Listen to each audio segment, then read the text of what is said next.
الحمد لله وكفى وسلام على عباده الذين اصطفى أما بعد فأعوذ بالله من الشيطان الرجيم بسم الله الرحمن الرحيم إنا أنزلناه في ليلة مباركة إنا كنا منزلين صدق الله العظيم اللهم صل وسلم على سيدنا محمد النبي الأمي وعلى آله وسلم تسليما كثيرا كثيرا۔ میرے محترم دوستوں اور بزرگوں، اللہ رب العزت انسانوں کو زندگی میں بے شمار مواقع اپنی طرف رجوع کرنے کے عطا فرماتے ہیں، اور یہ اللہ کی طرف سے ایک بہانہ ہوتا ہے انسانوں کی مغفرت کا اور انسانوں کا اپنے سے تعلق اور اپنی محبت کے زیادہ اور مضبوط کرنے کا۔ مختلف مواقع اللہ تعالیٰ لے کر آتے ہیں کہ شاید اب میرا بندہ توبہ کر لے، اب میرا بندہ میری طرف رجوع کر لے، اب میرا بندہ میری طرف آ جائے۔ ان سارے مواقع کا مقصد اور ان ساری قیمتی گھڑیوں کا مقصد یہی ہے کہ انسان کا اللہ سے تعلق مضبوط ہو جائے، اللہ سے تعلق جڑ جائے۔ چنانچہ انہی گھڑیوں میں سے ایک گھڑی 15ویں شعبان کی گھڑی ہے، جسے ہمارے عرف میں شب براءت کہتے ہیں، اسے شب مغفرت بھی کہتے ہیں، لیلۃ الرحمہ بھی کہتے ہیں، مختلف نام معاشرے اور ماحول کے اندر اس کے مشہور ہیں۔ حدیث کے اندر جو آتا ہے وہ صرف اتنا آتا ہے کہ نصف شعبان کی رات، اس سے زیادہ کچھ نہیں آتا۔ بہرحال اس رات کے بارے میں آتا ہے، آپ علیہ الصلاۃ والسلام ایک مرتبہ حضرت عائشہ رضی اللہ تعالیٰ عنہا کے مکان میں تھے۔ حضرت عائشہ رضی اللہ تعالیٰ عنہا کی رات تھی وہ۔ حضرت عائشہ کی جب آدھی رات میں آنکھ کھلی تو اللہ کے نبی کو بستر پہ نہیں پایا، گھبرائیں اور باہر نکلی تلاش کرنے کے لیے کہ میری باری والے دن رات اللہ کے نبی کہاں ہیں، کس اپنی زوجہ مطہرہ کے پاس ہیں۔ تو جیسے ہی باہر نکلی تو دیکھا کہ اللہ کے نبی جنت البقیع کے اندر ہیں اور اللہ سے راز و نیاز کی باتیں کر رہے ہیں، اللہ سے مانگ رہے ہیں۔ تو حضرت عائشہ رضی اللہ تعالیٰ عنہا جب وہاں پہنچیں اور اللہ کے نبی کو پتہ چلا تو اللہ کے نبی نے فرمایا، عائشہ تمہارا کیا خیال ہے کہ اللہ اور اس کا رسول تمہارے حق میں ناانصافی کریں گے؟ ایسا نہیں ہے، بلکہ تمہیں معلوم ہے آج کی رات وہ رات ہے کہ میرے اللہ نے اس امت کے لیے یہ اعلان کیا ہے کہ قبیلہ بنو قلب کی جتنی بکریاں ہیں، ان بکریوں کے جسم پر جتنے بال ہیں، اللہ اس کے بقدر بلکہ اس سے زیادہ میری امت کے گناہ گاروں کی مغفرت فرمائے گا۔ اس لیے میں نے کہا، میں نے چاہا کہ آج کی رات میں اللہ سے مغفرت اپنی امت کے لیے اپنے لیے طلب کر لوں۔ اس وجہ سے میں اللہ کے قریب آیا اور اللہ کی طرف رجوع کیا اور فرمایا کہ اللہ سب کی مغفرت کر دے گا سوائے 6 افراد کے کہ اللہ ان کی مغفرت نہیں کرے گا۔ جن انسانوں جو انسان کے جن کے اندر یہ 6 قسم کی برائیاں ہیں ان کی اللہ کبھی مغفرت نہیں کرے گا۔ نمبر 1، مشرک، کسی قسم کا بھی شرک کرتا ہو، چاہے اللہ کی ذات میں شرک کرتا ہو، چاہے اللہ کی صفات میں شرک کرتا ہو۔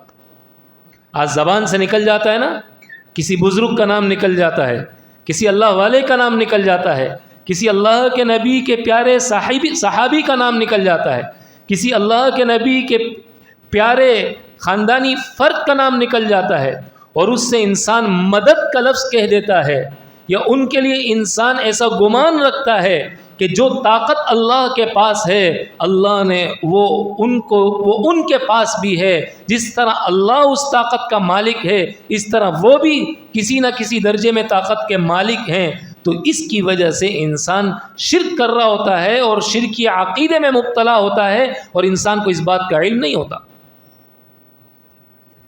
تو پہلا وہ شخص ہے جو مشرک ہو، مشرک کی اللہ مغفرت نہیں کرے۔ دوسرا وہ شخص ہے میرے دوستو جس کے دل میں کینہ ہو، کسی کے لیے کوئی برائی دل کے اندر ہے، اللہ ایسے انسان کی بھی مغفرت نہیں فرمائے گا۔ کسی کے لیے دل میں برائی کا رکھنا یہ اتنی منحوس چیز ہے کہ اتنی بڑی اور اتنی قیمتی رات بھی انسان اس کی اللہ کی رحمت سے اور اللہ کے فضل سے محروم رہتا ہے۔ کیا ملتا ہے کسی کے لیے دل میں برائی رکھنا؟ کیا ملتا ہے کسی کے لیے دل میں بغض رکھنے سے؟ اس لیے میرے دوستو، میرے عزیزو، ہم نیت کریں، سارا مجمع نیت کرے کہ میں اپنے دل کو مکمل طور پر ہر ایک کی برائی سے، ہر ایک کے بارے میں بدگمانی سے، ہر ایک کے بارے میں غصے سے پاک کرتا ہوں۔ لیکن اس کا مطلب یہ نہیں ہے کہ آئندہ کے لیے آپ اس سے کوئی معاملہ کریں۔ ہاں، آپ کا دل اگلے سے صاف ہو اور آئندہ آپ اجتناب ضرور کریں، اس کی برائی سے بچنے اور اس کے شر سے بچنے کی تدبیر ضرور کریں، لیکن کسی کی دل میں برائی نہیں ہونی چاہیے۔ کسی مسلمان کے دل میں بالکل برائی نہ ہو۔ چھوٹی چھوٹی باتوں کی وجہ سے بھائی سے ناراض ہے، بھائی بہنوں میں آپس میں توڑ ہو چکا ہے، رشتہ داروں میں آپس میں جھگڑے ہو چکے ہیں۔ کتنی خراب اور خطرناک بات ہے میرے دوستو، یہ دنیا کے چند مفادات کے خاطر، یہ دنیا کے چند ٹکوں کے مفادات کے خاطر، یہ دنیا کے بے قدر مفادات کے خاطر آج انسان آج کی برکت اور مبارک رات کی برکتوں سے محروم ہو جاتا ہے۔ آج کی مبارک رات کی برکت سے محروم ہو جاتا ہے۔ ہر ایک کو معاف کر دے، دل کو صاف کر لے، نہ چاہتے ہوئے بھی معاف کر دے، اور کوئی ناراض ہے اس کو جا کے منا لے۔ اللہ کے نبی نے فرمایا اگر تم جھک جاؤ اور معافی مانگ لو اور تمہیں یہ لگتا ہے کہ تمہارے جھکنے میں تمہاری عزت ختم ہوگی تو لکھ لو میرا ایڈریس میں تمہیں دیتا ہوں، کل قیامت والے دن میں حوض کوثر پہ تمہارا انتظار کروں گا، تم میرے پاس آنا، تم نے اس جھکنے کی وجہ سے جتنی عزت ختم کی ہے اس کے مقابلے میں تمہیں جتنی عزت چاہیے مجھ سے لے لینا۔ کتنی بڑی بات، کتنی بڑی بات۔ امام احمد بن حنبل رحمۃ اللہ علیہ، اللہ اکبر، بادشاہ وقت کے ساتھ اختلاف ہو گیا اور وہ ایک شرعی مسئلہ تھا، وہ عقیدے کا مسئلہ تھا۔ بادشاہ وقت نے امام احمد بن حنبل رحمۃ اللہ علیہ کو کھڑا کیا اور کہا کہ تم اپنے مسئلے سے اور اپنی بات سے رجوع کرو۔ فرمایا میں رجوع نہیں کروں گا، اور ڈٹے رہے۔ بادشاہ جلاد کو حکم دیتا ان کو مارو، یہ ایک زور سے کوڑا مارتا، اتنی اس کی شدت ہوتی کہ امام احمد بن حنبل بے ہوش ہو جاتے، لیکن جیسے ہی ہوش آتا فوراً فرماتے بادشاہ میں نے تجھے معاف کیا، میں نے تجھے معاف کیا۔ پھر وہ کہتا مارو اس کو، پھر وہ جلاد کوڑا مارتا، امام احمد بن حنبل پھر بے ہوش ہو جاتا۔ یہ اس طرح سزائیں دیتا، ان کو جب ہوش آتا پہلی بات جو ان کی زبان سے نکلتی وہ یہ ہوتی کہ بادشاہ میں نے تجھے معاف کیا۔ کسی نے کہا حضرت وہ اتنی تکلیف دے رہا ہے اور آپ کہہ رہے ہیں میں نے تجھے معاف کیا، کیا وجہ ہے؟ فرمایا اللہ کے نبی کے خاندان میں سے ہے، یہ سید ہے، کل قیامت والے دن ایسا نہ ہو اللہ کا نبی مجھے کہے احمد تیری وجہ سے میری اولاد جہنم میں جا رہی تھی اور میں اس کے انتظار میں بیٹھا رہا تھا اور جنت میں تیری وجہ سے میں تاخیر سے داخل ہوا، میں یہ نہیں لے سکتا ہوں کل قیامت والے۔ تو اللہ کے نبی اس وقت تک جنت میں نہیں جائیں گے میرے دوستوں جب تک کہ انسانی آپ علیہ الصلاۃ والسلام کے امتی جنت میں نہ چلے جائیں۔ اور ہمارے کسی کو معاف نہ کرنے کی وجہ سے اگر اللہ قیامت میں اسے پکڑتا ہے اور دوزخ میں داخل کرتا ہے اور اللہ کے نبی اس کے انتظار میں ہیں، اللہ کے دربار میں اس کی سفارش لے کر کھڑے ہوئے ہیں، آپ یاد رکھیے، یقین جانیے کہ ہمارا یہ دنیا کے اندر اس انداز سے چلے جانا اللہ کے نبی کو جنت میں تاخیر سے داخلے کا ذریعہ اور سبب بنے گا۔ اور تیسرا وہ شخص ہے جو قطع تعلقی کرتا ہو، رشتہ داروں سے تعلقات کو ختم کرتا ہو۔ اللہ کے نبی نے فرمایا اللہ تعالیٰ آسمانوں پر ان کے اعمال کو قبول نہیں کرتے ہیں جب تک کہ وہ آپس میں صلح نہ کر لیں، جب تک کہ وہ آپس کے تعلقات کو درست نہ کر لیں۔ اور چوتھا وہ شخص ہے میرے دوستوں، میرے عزیزوں، جو ڈاکہ زنی کرتا ہو، دوسروں کا مال چراتا ہو۔ اس کی قرآن کریم میں بھی اللہ رب العزت نے بڑی سخت قسم کی سزا بیان فرمائی ہے۔ اور پانچواں وہ انسان ہے جو شرابی ہو، شراب کا عادی ہو۔ اللہ کے نبی نے فرمایا کہ جو مسلمان شراب کا ایک قطرہ پیتا ہے اللہ 40 دن تک اس کی نماز کو قبول نہیں فرماتا، 40 دن تک اس کے سجدے قبول نہیں ہوتے، 40 دن تک اس کی دعائیں قبول نہیں ہوتی۔ اور چھٹا وہ شخص ہے جو زانی ہو، زنا کا عادی۔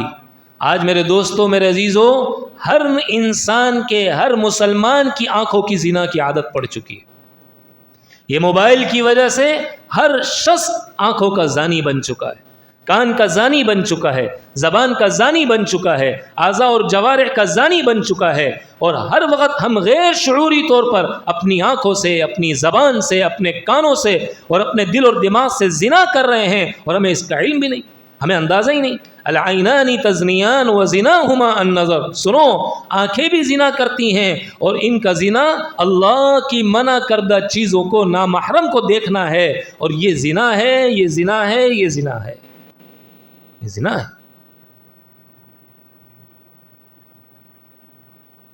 اور اگلا وہ شخص ہے میرے دوستو، میرے عزیزو، جو ایک اور روایت کے اندر آتا ہے، آپ علیہ الصلوۃ والسلام نے فرمایا وہ شخص جس کے پانچیں ٹخنوں سے نیچے لٹکے ہوئے، وہ اس رات اللہ کی مغفرت سے محروم رہ جائے گا۔ کیا فرق پڑتا ہے؟ اللہ کے نبی کی سنت ہے پانچیں ٹخنوں سے اوپر رہیں، ہمیں کیا تکلیف ہے پانچیں ٹخنوں سے اوپر رکھنے؟ اللہ کے نبی کے دشمنوں کا طریقہ کار ہے کہ پانچیں ٹخنوں سے نیچے رہیں۔ ہمیں کیوں محبوب ہے یہ چیز؟ ہمیں کیوں پسند ہے یہ طریقہ؟ اس انداز کی زندگی گزار۔ اور ان باتوں کی وجہ سے میرے دوستوں، میرے عزیزوں، انسان اتنی مغفرت والی اور اتنی رحمت والی رات میں بھی رحمت اور مغفرت سے محروم ہو جائے۔ اللہ اکبر۔ شاہ عبد القادر جیلانی رحمۃ اللہ علیہ فرمایا کرتے تھے کہ مسلمانوں کے لیے، انسانوں کے لیے جس انداز سے عید کا دن ہوتا ہے اور رات ہوتی ہے، آسمان میں فرشتوں کے لیے یہ 15ویں شب عید کی طرح شمار ہوتی ہے، عید جیسی شمار ہوتی ہے۔ اور اس رات مسلمان چند برائیوں کی وجہ سے،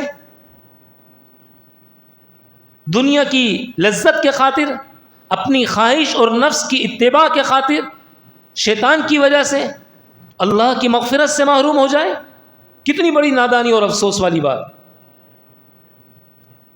حضرت مجدد الفسانی رحمۃ اللہ علیہ فرمایا کرتے تھے، اللہ اکبر، اللہ رب العزت جس انداز سے صبح صادق طلوع کرتے ہیں کہ تھوڑی سی روشنی آتی ہے اور رات کا اندھیرا چھٹنا شروع ہو جاتا ہے، کیوں؟ بابا صبح صادق ہو گئی۔ اسی طرح اللہ رب العزت 15ویں شعبان کو لے کر آ کے گویا کہ رمضان کی صبح صادق طلوع کر رہے ہیں کہ سنو، اب رمضان کی برکات کا، رمضان کی رحمتوں کا، رمضان کے فیوز کا اب اللہ آغاز کر رہا ہے، اب رمضان کی رحمتیں اترنا شروع ہو رہی ہیں۔ اور جس انداز سے سورج کے نکلنے سے پہلے ایسا محسوس ہوتا ہے کہ سورج نکل گیا ہے، اتنی روشنی ہو جاتی ہے، حالانکہ سورج نکلا نہیں ہوتا۔ اب رفتہ رفتہ رفتہ رفتہ جیسے جیسے رمضان کے قریب ہوتے چلے جائیں گے ایسا ہی محسوس ہوتا رہے گا، حتیٰ کہ رمضان سے چند دنوں پہلے ایسا لگے گا گویا کہ رمضان آ گیا۔ ہم نے بہت سے اپنے بوڑھوں سے ایسا سنا تھا، اپنے ایسے اللہ سے تعلق والے بزرگوں سے سنا تھا، رمضان سے پہلے رمضان نہیں لگ رہا، رمضان جیسی ٹھنڈک نہیں محسوس ہو رہی، رمضان جیسا نور نہیں محسوس ہو رہا۔ وہ کیا تھا؟ یہی وہ صبح صادق ہے شب برات کی صورت میں جسے اللہ ظاہر کر رہا ہے، جو رمضان کی صبح صادق۔ اس لیے آپ علیہ الصلوۃ والسلام دعا مانگا کرتے تھے نا، اللہم بارک لنا فی رجب و شعبان وبلغنا رمضان۔ شعبان کے بھی بڑے فضائل ہیں، اللہ کے نبی کثرت سے شعبان میں روزے کا اہتمام کیا کرتے، اور آپ علیہ الصلوۃ والسلام نے فرمایا اس رات اللہ آسمان دنیا پر تشریف لاتے ہیں جس طرح کما یلیق بشانی، جس طرح اللہ کی شان ہے، اور پھر اعلان کرتے ہیں کوئی ہے مجھ سے مانگنے والا کہ میں اسے عطا کروں، کوئی ہے مجھ سے مغفرت طلب کرنے والا کہ میں اس کی مغفرت کر دوں، کوئی ہے مصیبت زدہ مجھ سے اپنی مصیبت کے ختم کرنے کا سوال کرے اور میں اس کی مصیبت کو ٹال دوں۔ ارے کوئی ہے حاجت کا مانگنے والا، آج میں حاجت روا اس کے انتظار میں ہوں، وہ میرے دربار میں اپنی حاجت کو پیش کرے اور میں اس کی حاجت کو پورا کروں۔ اور آپ علیہ الصلوۃ والسلام نے فرمایا کہ اس رات اللہ فرشتوں کو سپرد کرتا ہے، کون کون اس سال دنیا سے رخصت ہوگا؟ ہے مسلمان انسان بازار میں نئے کپڑا خرید رہا ہوتا ہے، اسے اس بات کا نہیں پتہ ہوتا کہ یہ نیا کپڑا اسے کیا نصیب ہوگا، اس کے بدن پر لگنے والا کفن بکنے کے لیے بازار میں آ چکا ہے، اس کو پہنایا جانے والا کفن آج بازار میں بکنے کے لیے آ چکا ہے، اور اسے اس بات کا احساس نہیں۔ کون کون پیدا ہوگا، کس کو کتنی روزی ملے گی، لہذا اللہ سے دعائیں مانگ کے مغفرت کا سوال کر کے اپنے لیے روزیوں کے دروازوں کو کھلوا لو، اس لیے کہ افسر کے ہاتھ میں جب قلم ہوتا ہے تو اس وقت اس سے فیصلہ کروانا آسان ہوتا ہے، بعد میں روتے رہتے ہیں ہماری دعائیں قبول نہیں ہوتی۔ میاں آج کی رات ہے، اللہ سے مانگ لو، اللہ سے منوا لو، اللہ سے فیصلہ کروا لو، یقین جانیے جسے اللہ کے در کے آگے جھکنا آ گیا وہ ہر در کے آگے ذلیل ہونے سے محفوظ ہو جائے گا، اور جو اللہ کے در کے آگے جھکنا نہیں سیکھا، جسے اللہ سے مانگنا نہیں آیا، جسے اللہ سے اپنی پریشانیوں کا حل کرانا نہیں آیا، جس نے اللہ سے کے سامنے بیٹھ کر اپنی مصیبتوں کو ختم کروانا اور اپنی مصیبتوں کو ہٹانا نہیں سیکھا، وہ دنیا کے اندر ذلیل ہوتا رہے گا، وہ دنیا کے اندر رسوا ہوتا رہے گا۔ یہ رات ہے اللہ سے فیصلہ کروانے کی، یہ رات ہے اللہ سے مانگنے کی، یہ رات ہے اللہ سے روزیوں کے فیصلے کروانے کی، یہ رات ہے اللہ سے صحت مانگنے کی، یہ رات ہے اللہ سے خوشیاں مانگنے کی، یہ رات ہے اللہ سے محبتیں مانگنے کی، یہ رات ہے اللہ سے اولاد مانگنے کی، یہ رات ہے اولاد کے لیے بہترین رشتے مانگنے کی، یہ رات ہے جس میں اللہ فیصلے فرماتا ہے۔ آج کی رات سو کر گزارتے ہیں، بازاروں میں گزارتے ہیں، قبرستانوں میں جا کر فضول بدعات کے ساتھ وقت گزار کر آج کی رات کی نیکیوں کو برباد کر دیتے ہیں۔ ارے میرے دوستو، اللہ کے نبی ایک مرتبہ ساری زندگی میں شب برات والے دن اپنی 23 سالہ زندگی نبوت کے عرصے میں قبرستان گئے تھے۔ اگر کوئی جاتا ہے تو بھی صحیح ہے، نہیں جاتا تو اسے ملامت نہیں کرنا چاہیے، لیکن جائے تو پھر بدعات نہ کرے۔ جس طرح اللہ کے نبی گئے، دعا مانگی، مغفرت مانگی، ان کے لیے مانگی، اور پھر اس کے بعد تشریف لے آئے، اس انداز سے جائے اور اس انداز سے واپس آ جائے، کیا فرق پڑتا ہے؟ تو میرے دوستوں، میرے عزیزوں، آج کی رات بڑی قیمتی رات، اور اگلے دن کا روزہ، اس کے بارے میں اللہ کے نبی نے فرمایا جو 15ویں شعبان کا روزہ رکھے گا، اللہ اس کے لیے جنت کے دروازوں کو کھول دے گا اور جہنم کے دروازوں کو بند کر دے گا۔ آج جہنم کے دروازے کھلے ہوئے نا پریشانیوں کی صورت میں، آج جہنم کے دروازے کھلے ہوئے ہیں نا تکالیف کی صورت میں، آج جہنم کے دروازے کھلے ہوئے ہیں نا بے چینی بے قراری کی صورت، یہ بند ہو جائیں گے، یہ بند ہو جائیں گے۔ اس لیے میرے دوستو، میرے عزیزو، قمری سال کی ابتدا محرم سے ہوتی ہے۔ محرم مجاہدے کا مہینہ ہے، قربانیاں لی گئی بڑی بڑی، اور اس کی انتہا ذوالحجہ یعنی مشاہدات سے ہوتی ہے، اور درمیان میں رجب کا مہینہ ہے، اس میں اللہ نے معراج کرائی ہے۔ اس کے پہلے 6 مہینوں میں ربیع الاول کا مہینہ ہے، جس میں میرے اور آپ کے آقا امام الانبیاء جناب رسول اللہ صلی اللہ علیہ وسلم دنیا میں تشریف لے کر آئے، اور اس کے آخری 6 مہینوں کے اندر شہر غفران یعنی رمضان کا مہینہ اللہ نے عطا کر کے اس کو زینت بخشی ہے۔ اس لیے میرے دوستو، میرے عزیزو، ہمیں آج کی رات بہت زیادہ اہتمام کے ساتھ عبادت کر کے، انفرادی عبادت ہو لیکن اجتماعی ثابت نہیں ہے، انفرادی عبادت کر کے قبول کرانی چاہیے، مغفرت مانگنی چاہیے۔ مالک بن دینار رحمۃ اللہ علیہ اپنے وقت کے اتنے بڑے بزرگ گزرے ہیں، اللہ اکبر۔ ایک مرتبہ ان کے بارے میں آتا ہے کہ مصلی پہ نماز پڑھانے کے لیے آگے بڑھے تو دیکھا کہ محراب میں ایک پرچہ پڑا ہوا ہے، تو مالک بن دینار رحمۃ اللہ علیہ نے اس پرچے کو دیکھا تو اس پرچے میں لکھا ہوا تھا کہ مالک بن دینار کا وہ وعدہ جو فلاں بن فلاں سے کیا گیا تھا، اللہ نے اسے پورا کر دیا۔ وہ وعدہ کیا تھا؟ مالک بن دینار کو پتہ چلا ایک نوجوان کے بارے میں کہ وہ اپنا مکان بنا رہا ہے اور اتنے دراہم یا دینار اس پہ لگا رہا ہے۔ مالک بن دینار نے اپنے شاگرد کو اپنے ساتھ لیا اور اس کے پاس گئے اور اس نوجوان سے کہا، میاں کیا کر رہے ہو؟ کہا مکان بنا رہا ہوں۔ کہا پھر؟ کہا اس میں رہوں گا۔ کہا اگر تم یہ چاہو کہ تمہیں اللہ کے یہاں میں آخرت میں اتنا خوبصورت مکان دلوا دوں، اس قیمت کے عوض جو تم اس مکان پہ لگا رہے ہو، اگر تم اس قیمت کو اللہ کے راستے میں خرچ کر دو، اس مکان کا حال کیا ہوگا؟ اس کی ایک اینٹ سونے کی ہوگی، ایک اینٹ چاندی کی ہوگی، گارا کستوری کا ہوگا، گھاس زعفران کی ہوگی، بڑے بڑے درخت ہوں گے، اس کے اندر نہریں بہتی ہوں گی، اور جنت کے فضائل اور جنت کے محلات کو مالک بن دینار نے بیان کیا۔ نوجوان نے کہا مجھے آج کی رات سوچنے کے لیے دے دی جائے۔ چنانچہ مالک بن دینار ساری رات اللہ سے مانگتے رہے۔ اللہ کی شان، صبح جب گئے اس نوجوان کے پاس، وہ نوجوان مکان کے دروازے پہ کھڑا ہوا تھا، مالک بن دینار کا انتظار کر رہا تھا۔ مالک بن دینار سے کہنے لگا آئیے تشریف لائیے۔ بٹھایا۔ مالک بن دینار سے کہا کہ آپ نے جو کل وعدہ کیا ہے، بات کی ہے، کیا آپ اس پہ قائم رہیں گے؟ کہا میں بالکل قائم رہوں گا۔ کہا لکھ دو، اب ایگریمنٹ بن رہا ہے۔ مالک بن دینار اس نوجوان کے درمیان میں لکھت پڑھت ہو رہی ہے، چنانچہ رخا لکھا گیا۔ مالک بن دینار کا وہ لکھا ہوا صفحہ اس نے اپنے پاس رکھ لیا اور پیسے اٹھا کر مالک بن دینار کو دے دیے۔